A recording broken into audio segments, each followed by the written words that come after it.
ये बात है 9 मार्च 1540 की कि राजा उदय सिंह और जयवंता बाई के यहाँ महाराणा प्रताप का जन्म हुआ। बचपन में प्यार से इन्हें कीका कहकर पुकारते थे। बचपन से ही इन्होंने युद्ध नीतियों के बारे में जानना शुरू कर दिया था और इसी कारण इन्होंने बहुत कम उम्र में युद्ध शैली में महारत हासिल कर ली थी। साथ ही हमेशा ये ऐलान करते रहते थे कि वो कभी भी किसी की गुलामी नहीं करेंगे। बताया जाता है कि इनके पिता उदय सिंह की 20 पत्नियां थीं और इनके 24 पुत्र भी थे और महाराणा प्रताप राजा की पहली संतान थी। जब 1572 में इनके पिता की मृत्यु हुई तो राजा बनने के लिए 24 बेटों में से महाराणा प्रताप को चुना गया क्योंकि ये अत्यधिक कुशल थे। सन 1572 में जब महाराणा प्रताप राजा बने तो दिल्ली में मुगल शासक अकबर का शासन था और एक के बाद एक कई राज्यों को अकबर अपने अधीन लिए जा रहा था। इसी कड़ी में अकबर ने अपने दूत को महाराणा प्रताप के राज्य में भेजा और कहलवाया कि मेवाड़ को मुगल सल्तनत के अधीन शांति से कर दिया जाए। पर महाराणा प्रताप ने कहा कि राजपूत योद्धा मौत स्वीकार कर सकता है लेकिन गुलामी नहीं, जिसके फलस्वरूप 18 जून 1576 को अकबर और महाराणा प्रताप के बीच हल्दी घाटी का युद्ध हुआ।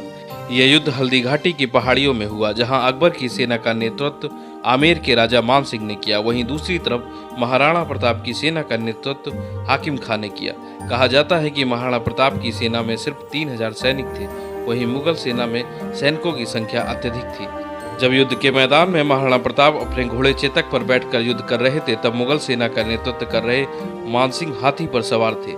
कहा जाता है कि महाराणा प्रताप के घोड़े चेतक ने इतनी ऊंची छलांग लगाई थी कि महाराणा प्रताप ने हाथी पर बैठे मानसिंह पर प्रहार कर दिया था। हल्दी घाटी का युद्ध कई घंटों तक चला था। इस लड़ाई के दौरान मेवाड़ की सेना में लगभग 1600 सैनिकों की मृत्यु हुई थी और मुगल सेना के सिर्फ 150 सैनिक ही मारे गए थे। जब महाराणा प्रताप ने अपने सैनिकों को कम होते हुए देखा तो उन्होंने युद्ध मैदान से निकल जाना ही उचित समझा और फिर कुछ सैनिकों को साथ लेकर पहाड़ियों के बीच से ये निकल गए।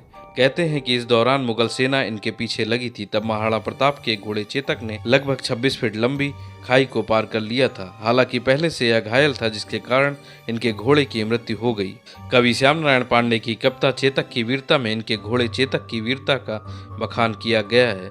मुगल सेना का मेवाड़ पर कब्जा हो जाता है लेकिन ये ज्यादा दिनों तक नहीं रह सका क्योंकि महाराणा प्रताप ने छापामार और गोरिल्ला पद्धति द्वारा मेवाड़ के इलाकों में अपनी सल्तनत को वापस हथिया लिया था और सन 1582 में एक बार फिर अकबर और महाराणा प्रताप के बीच दिवेर का युद्ध होता है।